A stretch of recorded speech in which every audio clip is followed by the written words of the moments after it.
la foi. Nous sommes donc à la 4e partie de notre enseignement sur la foi.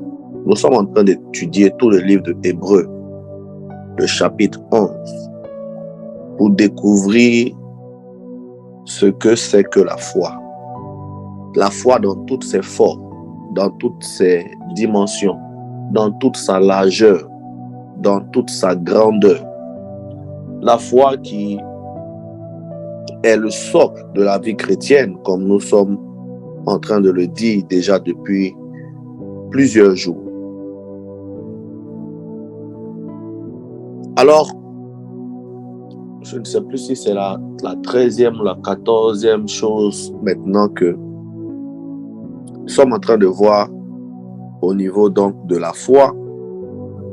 Nous sommes en Hébreux chapitre 11, le verset 15 et 16. La Bible déclare que s'ils avaient en vue celle d'où ils étaient sortis, ils auraient eu le temps d'y retourner.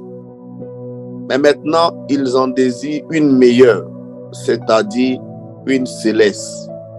C'est pourquoi Dieu n'a pas honte d'être appelé leur Dieu, car il leur a préparé une cité. La 13e chose que représente la foi est une dévotion. La foi est une dévotion.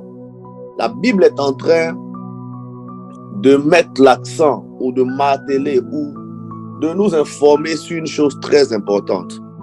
La Bible dit que les hommes comme Abraham, ces hommes comme Noé, ces hommes donc comme Sarah, comme Enoch, n'ont pas désiré leur ancienne vie, n'ont pas désiré leur ancien parcours, mais leur vie était portée vers les choses que Dieu leur avait dites. La Bible dit que ceux qui parlent ainsi montrent qu'ils cherchent une patrie. Le verset 15, s'ils avaient eu en vue celle d'où ils étaient sortis, ils auraient eu le temps d'y retourner. Tout était réuni aussi pour leur permettre de retourner là où ils sont quittés. Abraham aurait pu se retourner si à un moment donné, gagné par le découragement, il se disait, ça n'en vaut pas la peine. Je peux retourner, rester dans les pattes de papa comme j'étais déjà avant et toutes ces choses. Mais puisque la foi était pour eux une dévotion, ils étaient portés vers l'avant. Leur vie était portée vers l'avant. La foi nous emmène à regarder vers l'avant, mais à ne jamais avoir des regrets. La foi est une dévotion pour tout enfant de Dieu qui court vers la promesse, qui court vers la terre promise. Il n'a pas de regard porté vers l'arrière. Il n'a pas de regard porté vers les choses passées. Mais sa vie ne regarde que les choses présentes. Sa vie ne regarde que ce qui est à l'avant, pas en arrière. Rappelons-nous de cette histoire de la femme de Lot qui, sur instruction de Dieu, sort de Sodome et de Gomorrhe. Dieu avait donné une instruction que celui qui met la main à la charrue et regarde en arrière n'est pas digne de moi. Dieu était en train de les sauver d'une grande catastrophe, leur éviter la mort. Mais la Bible déclare qu'à un moment donné, le cœur de la femme de Lot a commencé à être dérangé. Elle voulait voir ce qui se passait derrière. Elle avait encore un cœur attaché à Sodome. Elle avait encore des pensées où elle se disait, mais j'ai beaucoup abandonné. Est-ce que vraiment ça en vaut la peine? La Bible déclare, elle voulut se détourner pour voir. Aussitôt, elle est devenue une statue de sel. Aussitôt, sa vie a été bloquée. Aussitôt, sa vie a été mise en pierre. pour la simple raison que la foi ne regarde pas aux choses passées. La foi ne regarde pas en arrière, mais la foi est portée vers l'avant. La foi est portée vers le futur. La foi est portée vers les choses donc, qui sont censées se réaliser, censées se produire et qui doivent donc arriver. Même quand elles ne se sont pas encore produites, même quand elles ne sont pas encore arrivées, notre foi doit être portée vers les choses à venir, vers les choses qui sont en avant. L'apôtre Paul déclare, oubliant ce qui est passé, me portant donc vers l'avant, je cours, non pas à l'aventure, non pas comme battant des ailes, mais pour pouvoir avoir la couronne. Parce que la couronne ne se gagne pas en regardant en arrière. La couronne se gagne en regardant en avant. C'est qu'on fixe la ligne d'arrivée, on fixe les choses qu'il faut atteindre et on se donne les moyens de faire de notre foi une dévotion de tous les jours, une dévotion qui chaque jour emmène quelque chose, qui chaque jour produit quelque chose, qui chaque jour emmène des choses à aller de l'avant.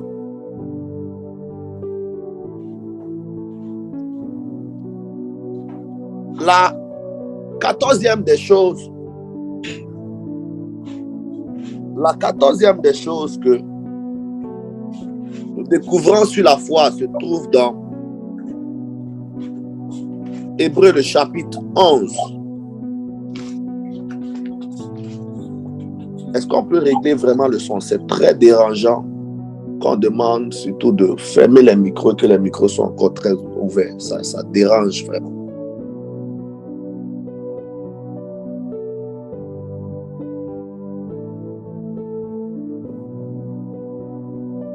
La 14e des choses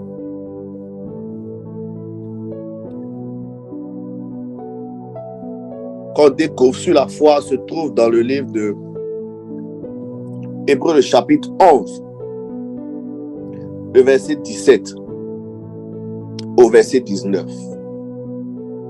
La Bible déclare que c'est par la foi qu'Abraham offrit Isaac lorsqu'il fut mis à l'épreuve et qu'il offrit son fils unique, lui qui avait reçu les promesses et à qui il avait été dit,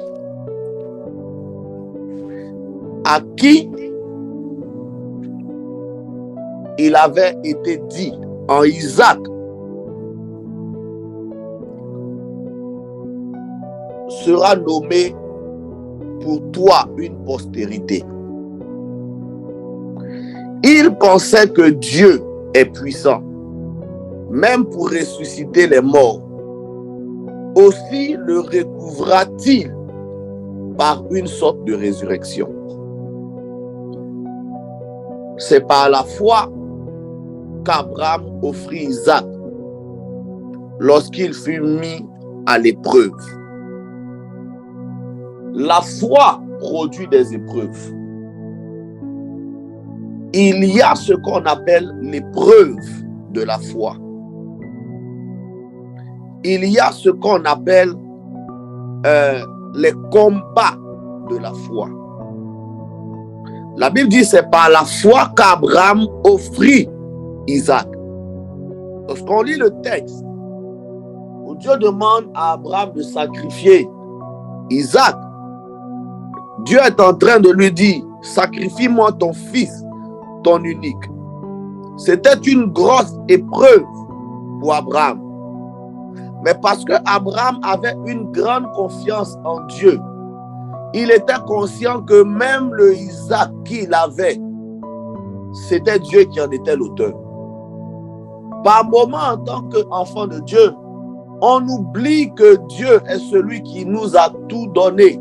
La vie, la santé, le temps, l'argent, la maison, la voiture. On oublie que si Dieu n'avait pas permis, ces choses ne seraient pas dans nos vies. Et parfois, par moment, Dieu peut établir, mettre devant notre chemin une épreuve, de sorte à voir là où nous sommes en train de nous situer vis-à-vis de nous. L'épreuve de la foi viendra pour tester notre soumission à Dieu. L'épreuve de la foi viendra pour éprouver notre foi. Voir à quel niveau. Parce que la foi se mesure. La foi peut être obéissante dans les petites choses, mais désobéissante dans les grandes choses. La foi se mesure d'une personne à une autre. D'une personne à une autre, on peut parler de différentes manières de croire. Mais lorsque Dieu donc se retrouve en face de Abraham, qui est devenu le père de la foi, la Bible dit Dieu mit Abraham à l'épreuve. Ça veut dire que c'était volontaire. Il y a des actions volontaires de la part de Dieu pour mettre votre foi à l'épreuve. Mais la Bible dit c'est par la foi qu'Abraham offrit Isaac. S'il ne croyait pas en Dieu, s'il ne se disait pas que Dieu peut tout, même ressusciter Isaac après l'avoir donné, il n'aurait jamais décidé lui-même de se dire je sors de chez moi le matin, je marche, je pars vraiment avec Isaac pour aller aussi faire le sacrifice. Il était conscient qu'au-delà de toute chose, son assurance venait de Dieu. Sa paix venait de Dieu. Il savait que Dieu n'allait rien lui vouloir de mal et que même si Dieu devait lui retirer quelque chose qui lui était cher, Dieu en est l'auteur. Il peut la remplacer. Remplacer par une nouvelle chose, remplacer par quelque chose de nouveau qui entre dans sa vie. La Bible déclare que c'est par la foi qu'Abraham offrit Isaac en sacrifice. L'épreuve de la foi est plus que précieuse pour notre vie. L'épreuve de la foi vient pour jauger notre attachement à Dieu. L'épreuve de la foi vient pour voir, pour mesurer jusqu'où nous sommes prêts à aller pour Dieu, jusqu'où nous sommes engagés pour Dieu. L'épreuve de la foi est une chose par laquelle tout enfant de Dieu passera. Ça ne sera pas des attaques du malin, ça sera parfois le silence de Dieu qui vient pour éprouver notre attachement aux choses de Dieu. C'est pour cela que parfois je pose la question de savoir si Dieu n'existe, si Dieu n'exauçait plus, qu'est-ce qui se serait passé dans nos vies? Est-ce que nous continuerons à croire? Est-ce que nos vies seront attachées parce qu'on reconnaît juste qu'il est le créateur et qu'il est celui qui est l'auteur de toutes choses? Est-ce que notre vie serait toujours dans une attitude d'obéissance à Dieu? La Bible déclare que par la foi, nous sommes aussi éprouvés. Notre foi aussi est mesurée. Notre foi sera éprouvée. Si elle est réelle, elle doit supporter le feu. Comme ces jeunes qui ont décidé de ne pas se prosterner devant la statue de Nebuchadnezzar et qui ont été jetés dans le feu. Parfois, l'épreuve de la foi peut être le feu, où vous êtes conduit dans le feu, où vous êtes bâilloté de partout. Vous êtes un objet de publicité. On ne parle que de vous. Il y a beaucoup de choses qui se passent à votre niveau. L'épreuve de la foi, ça peut être une situation difficile par laquelle vous passez. Vous vous demandez à ce que Dieu se lève pour vous, mais Dieu ne dit rien. L'épreuve de la foi, c'est aussi l'épreuve du feu. Là où on est épuré, on est jeté dans le feu. C'est la foi qui nous donne de faire apparaître un quatrième homme dans le feu. Les hommes qui n'ont pas la foi, les femmes qui n'ont pas la foi, tombent dans le feu et périssent dans le feu. Mais ceux qui ont placé leur confiance en Dieu, ceux qui sont attachés à Dieu, qui croient contre vents et marées, quand les épreuves arrivent, là où tout semble difficile, la main de Dieu vient pour les secourir. La main de Dieu vient pour les protéger. La main de Dieu vient pour être à leur côté. La main de Dieu vient pour les justifier.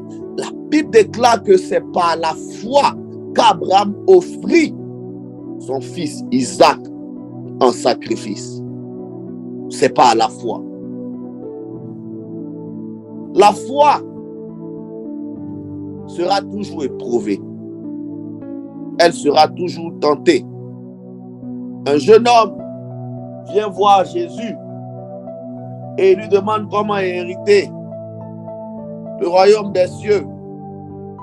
Il cherche surtout à suivre Jésus. Jésus lui dit, vends tout est bien et suis-moi. La Bible déclare qu'à partir de cette parole, le cœur de ce jeune riche fut attristé parce qu'il voyait comment est-ce qu'il avait travaillé pendant des années pour obtenir ce qu'il avait. Il était difficile pour lui de se séparer de tout ce qu'il avait et de suivre Jésus tout simplement. Pour lui, c'était comme un gâchis. La Bible déclare qu'il partit en ayant le visage découragé. Beaucoup de personnes ne résistent pas à l'épreuve de la foi.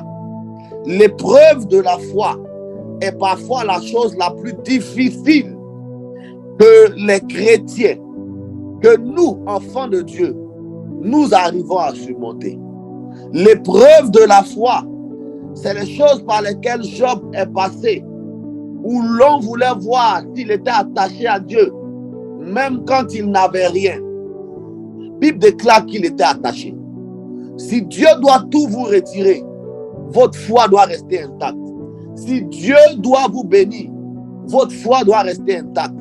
Même la bénédiction ne doit pas vous séparer de Dieu. Elle doit garder votre cœur attaché. Elle doit établir un ordre de priorité dans votre vie. Et s'il faut parler d'une pyramide, on parlera d'abord de Dieu avant tout, de la famille par la suite et de toutes les choses qui peuvent arriver en dessous.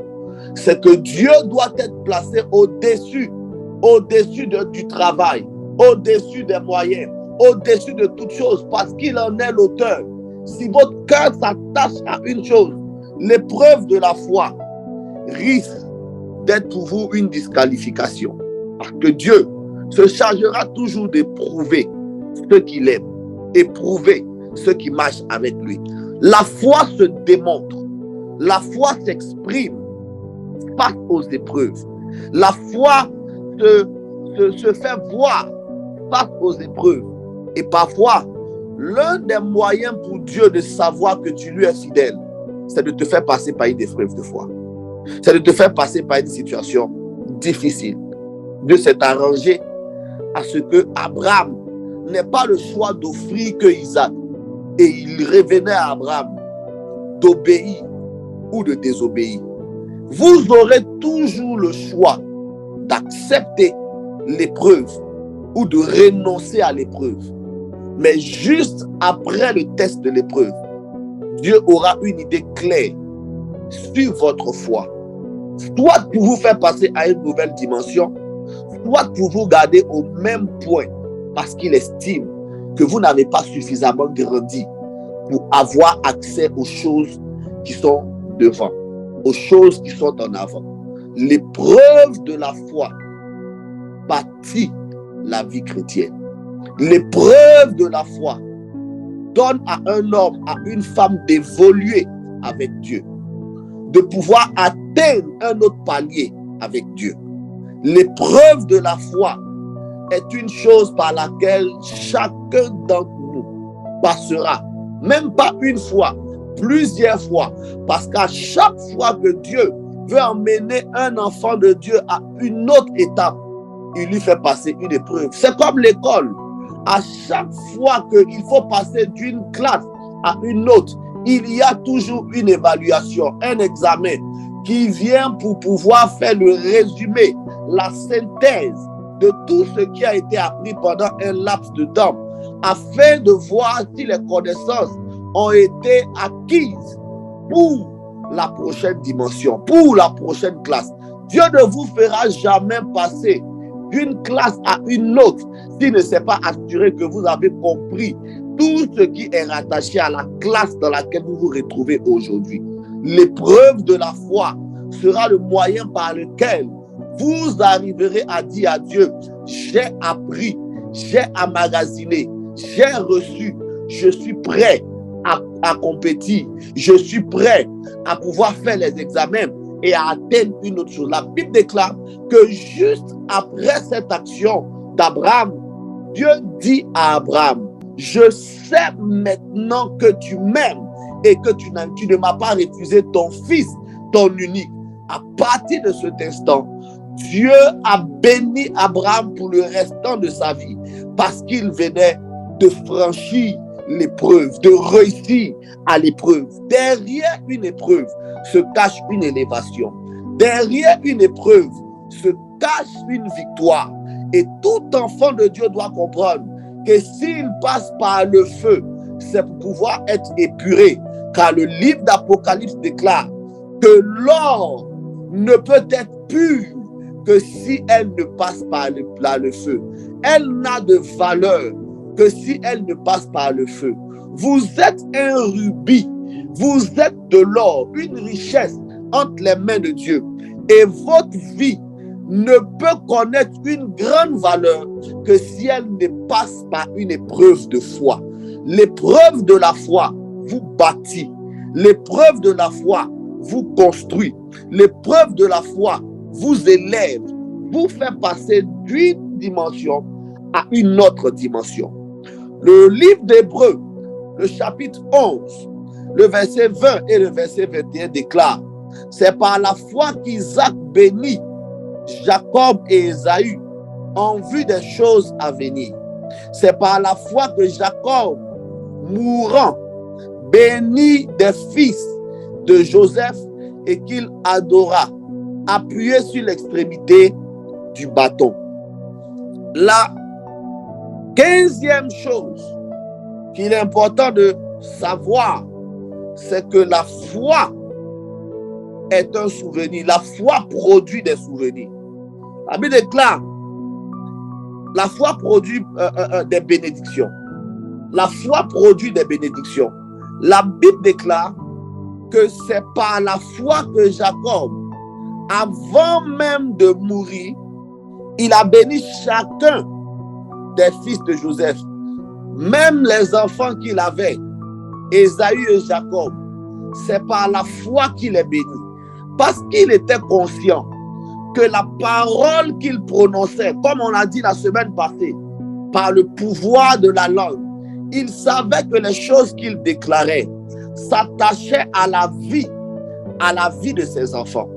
Et donc, il avait une grande foi dans le fait qu'en bénissant ses enfants, Dieu veillerait sur cette bénédiction pour emmener ses enfants à réussir. Puis vous regardez les enfants de Jacob,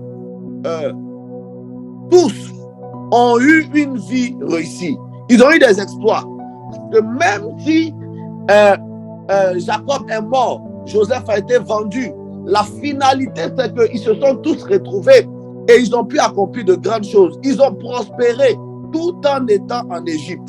La bénédiction s'est attachée à leur vie parce que Jacob avait compris qu'il ne pouvait pas mourir sans bénir. Parce que bénir conditionne une vie. La bénédiction peut faire changer de trajectoire à la vie d'une personne. Là où il était en train d'aller vers la condamnation, la bénédiction vient pour réajuster le chemin d'une personne et l'emmener sur une bonne destination. La Bible déclare que par la foi que Jacob, avant de mourir, va bénir les fils de Joseph.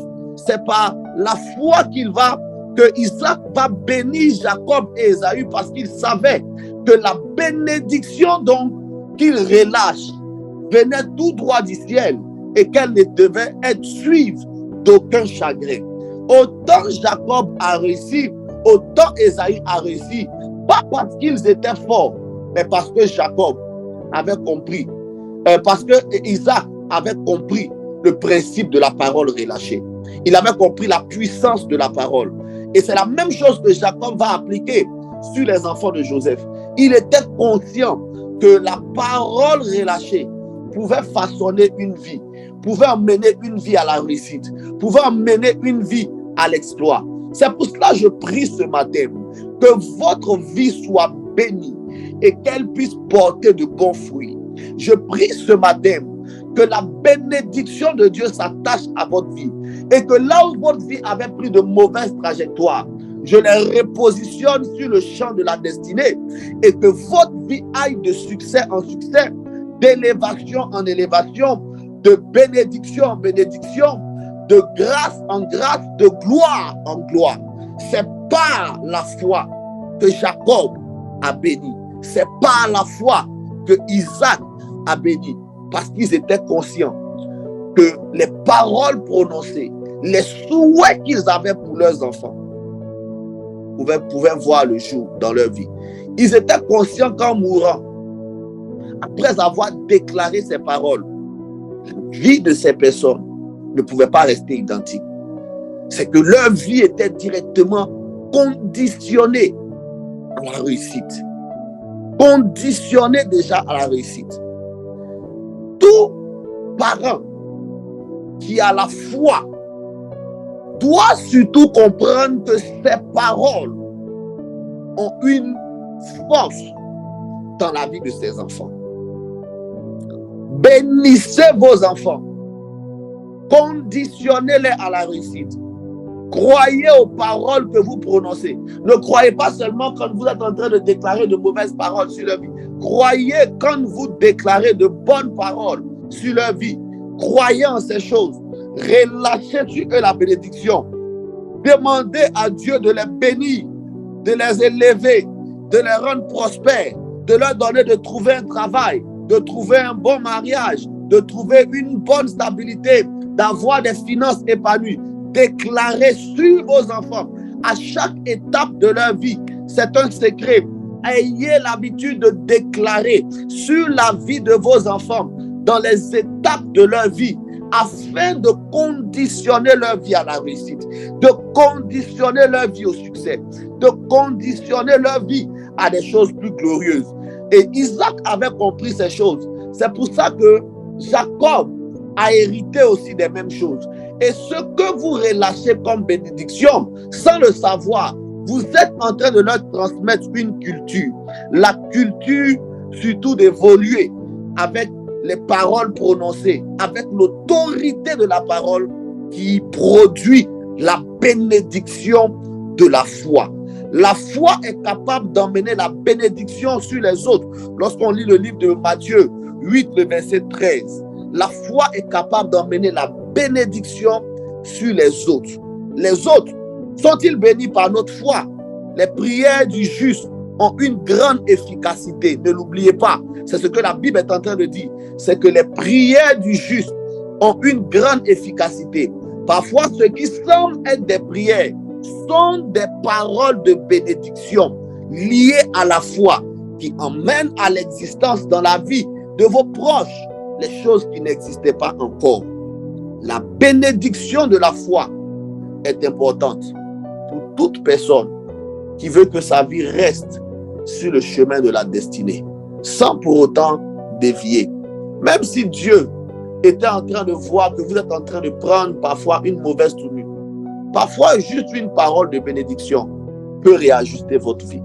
Juste une parole de bénédiction peut réajuster votre marche, réajuster votre chemin, vous faire passer sur les bons rails, vous emmener sur le bon itinéraire pour atteindre la destination.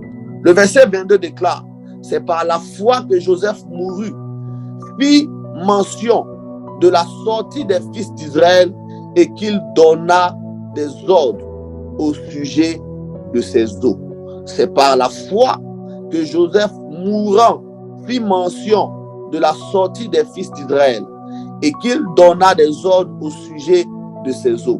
Joseph était conscient que la destinée d'Israël n'allait pas finir, n'était pas qu'il finisse en Égypte. Il en était conscient. Il avait déjà été informé par rapport à ces choses. Et quand vous regardez même Jacob, même quand Jacob rejoint Joseph plus tard, il décide de ne pas être enterré en Égypte, mais d'être enterré dans son pays. Il avait le souvenir qu'une promesse était rattachée à son sol. Et c'est la même chose avec Joseph. Lorsque Joseph se retrouve mourant, il est conscient que la parole de Dieu est attachée à sa nation, mais elle n'est pas attachée à l'Égypte. Alors, il ne veut pas que ses restes puissent donc demeurer au niveau de l'Égypte, mais il a demandé à ce que ses restes puissent être conduits dans son pays, qu'ils soient enterrés ailleurs, mais pas en Égypte. La foi doit vous emmener le souvenir, les souvenirs des promesses de Dieu, pour ne pas faire de mauvaises actions futures. Écoutez-moi, si Dieu lit une promesse à votre nation, n'allez pas mourir sur des terres étrangères. Souvenez-vous que c'est à la nation donc que Dieu a rattaché la promesse. Joseph était en train de mourir et il s'est dit, même si l'Égypte m'a fait du bien, le rêve a commencé en étant en Israël. Là où j'ai été élevé, premièrement, dans un songe, dans une vision, ce n'était pas en Égypte, c'était au niveau d'Israël. Donc, il faut que mes os soient sur cette terre-là, afin que la promesse continue pour les générations à venir. La foi doit vous emmener dans des souvenirs de là où Dieu vous a pris, de là où Dieu vous a fait quitter. Un homme de foi ne doit pas vivre en oubliant son histoire. Vous devez connaître votre parcours. Vous devez savoir de là où Dieu vous a pris et là où il est en train de vous envoyer. Vous souvenez des moments où il vous a parlé il y a 5 ans en arrière, il y a 10 ans en arrière, il y a 15 ans en arrière. La promesse était toujours liée à un territoire. Et même s'il devait aller dans un autre territoire, il devait garder le souvenir que la promesse n'avait pas commencé là. La promesse n'avait pas commencé là. Et Dieu réalise les promesses à partir d'une origine. N'oubliez jamais d'où Dieu vous a pris. La foi doit vous emmener dans les souvenirs. Vous asseoir à un moment donné et réfléchir de là où vous êtes quitté. Comment Dieu vous a secouru dans les états, dans les humiliations, dans les combats, pour ne pas mourir dans les choses que Dieu ne désire pas pour vous. Ne pas mourir sur une terre étrangère. Ne pas mourir au milieu des païens. Parce que l'Égypte représentait le monde. Et Joseph ne voulait pas mourir au milieu des païens. Il voulait mourir dans sa patrie. Que la mort ne vous atteigne pas au milieu des impies, mais qu'elle vous emmène dans un souvenir pour que vous puissiez aller, soit vous réconcilier à la dernière minute avec Dieu, si vous avez été déconnecté. La foi produit dans la vie de ses enfants le souvenir. Elle produit le souvenir. Elle produit le souvenir. Toute la vie de Joseph, il s'est rappelé les étapes par lesquelles il est passé. Et il avait compris que l'histoire avait commencé en Israël. Elle n'avait pas commencé en Égypte. C'est parti d'un rêve. N'oubliez jamais les souvenirs de la foi. N'oubliez jamais là où Dieu vous a pris. Parfois, le chemin est tellement long qu'en allant, on oublie de là où Dieu nous a pris. La foi, c'est aussi se souvenir de là où Dieu nous a pris. Regardez 5 ans en arrière, 10 ans en arrière, quand on était encore une masse informe et vide, quand Dieu déjà était en train de parler pour le futur. Et même si vous n'avez pas encore atteint la destination, les promesses de Dieu doivent devenir des souvenirs pour qu'elles vous emmènent à atteindre la destination. La foi produit des souvenirs. Jacob avait compris ces choses. Il ne voulait pas que ses os restent en Égypte, mais qu'elle puisse retourner là où tout avait commencé. Qu'elle puisse retourner là où son histoire avait commencé. Je prie ce matin que dans le chemin de votre vie, là où vous êtes en train d'aller, là où vous êtes en train de vous diriger, là où vous vous trouvez présentement, que vous ne vous perdez point, que vous ne puissiez jamais oublier d'où Dieu vous a pris, de là où vous êtes parti, mais que votre foi produise de grands souvenirs de ce que Dieu avait déjà promis, qu'il avait dit, des choses que Dieu a réalisées. Que cela soit le socle de votre foi, afin de vous emmener à aller plus loin et que vous puissiez atteindre votre destination sans pour autant échouer. Une chose est de bien commencer, une autre en est de bien terminer sa vie. Que Dieu permette que dans les derniers instants, que vous ne pouvez pas mal terminer la course, mais que la course soit achevée avec perfection. Dans le nom de Jésus-Christ de Nazareth. Amen.